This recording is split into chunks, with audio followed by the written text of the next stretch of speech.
Hello, welcome to another briefing.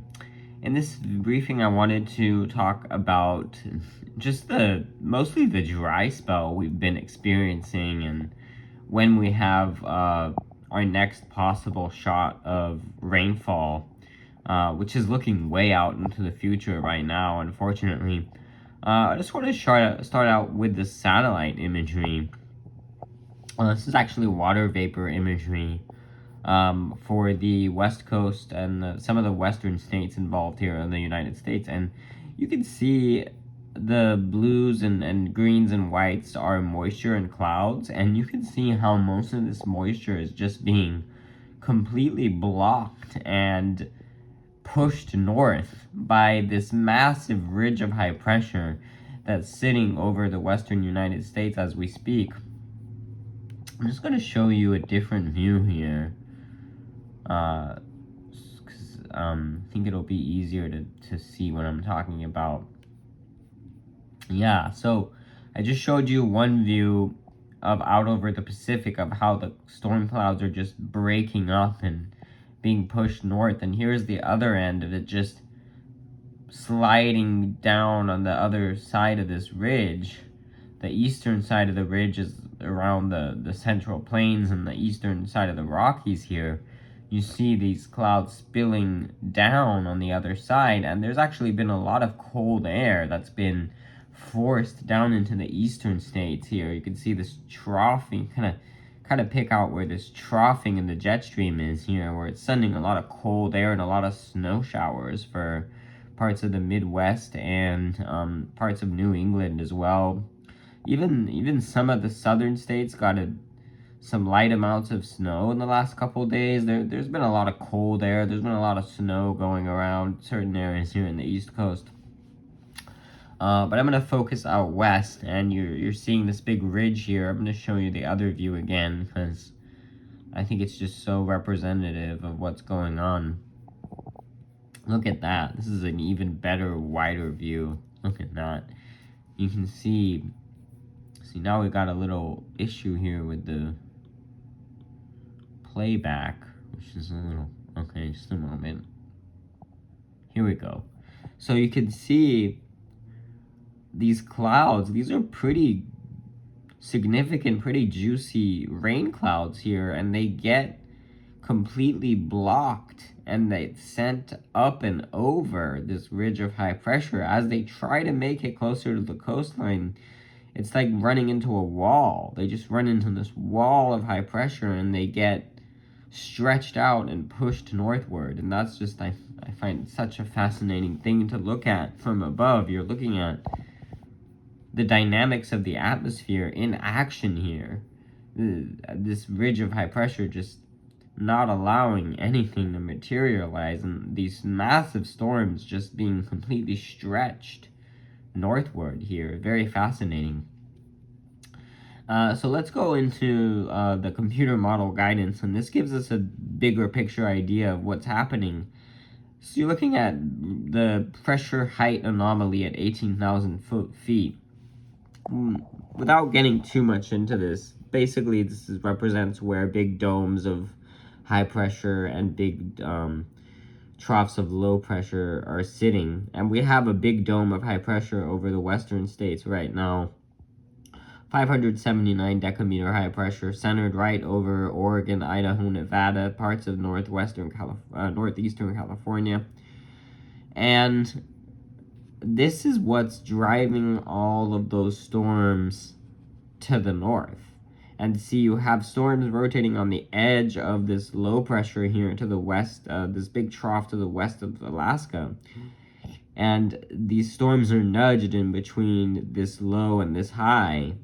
And this high is breaking everything up and sending it north. You see the storms running into this wall of high pressure here. They get sent north. That's what we were just looking at on the satellite imagery.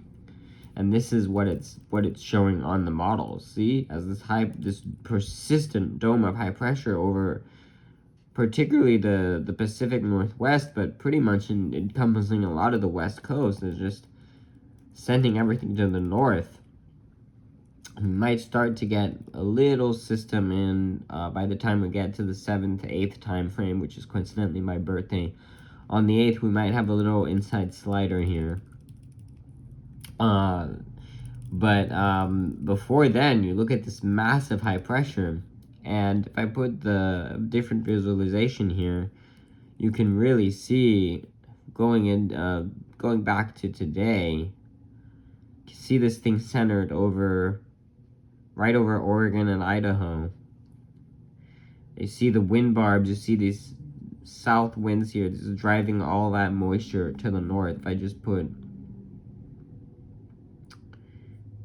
precipitable water, yeah. So this is moisture at the surface, and you can see how it's all being directed north, just pushed by this. Just imagine this big dome of high pressure here. You kind of see where it is, and then you see everything being like deflected. The moisture is just all being deflected to the north around this big area of high pressure. We go back to the other map. You can see there's that high pressure. And so let's just talk about that inside slider. So we might get a little system. This is going to be pretty moisture starved. It's going to be mostly snow showers for the Intermountain West, which will be beneficial for them, but coastal locations, I'm not seeing a big chance of rain. Maybe something for Seattle, maybe something for Portland, but south of that, I don't think so, unfortunately, with this one. And then you got a much bigger system potential. This is still way far out. Take this with a grain of salt.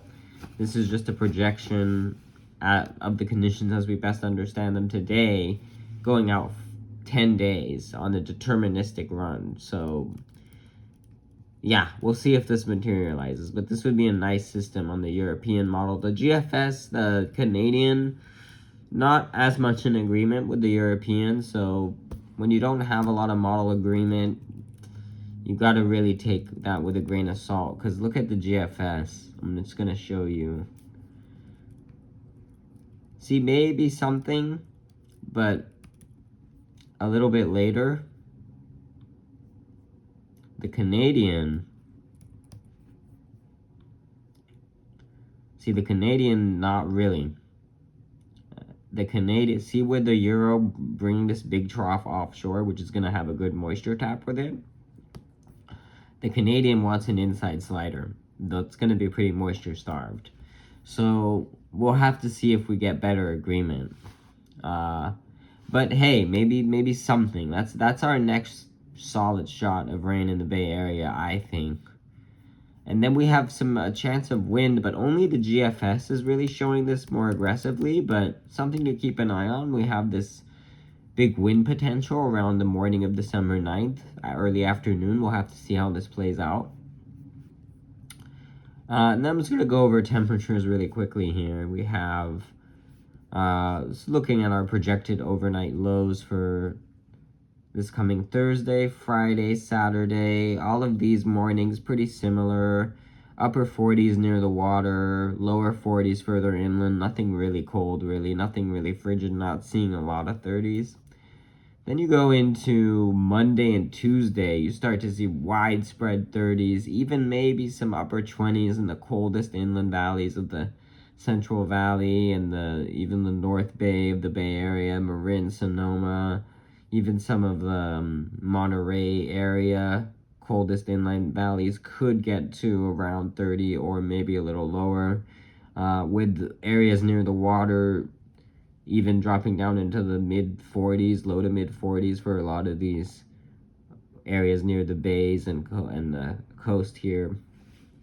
So looking at significantly colder nights as we go into next week on the back end of this inside slider system.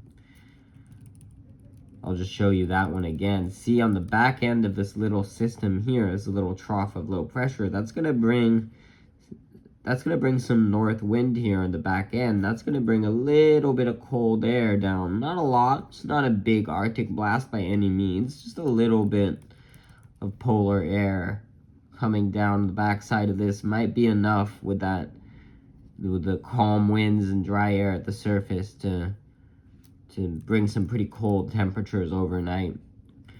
as we're seeing here. Yeah, you know, nothing huge, nothing super cold, but cold. This will be cold. This will be probably a little bit below average. This is widespread frost if this turns on, if this verifies. This is looking like widespread frost for most areas except right near the bays and coast.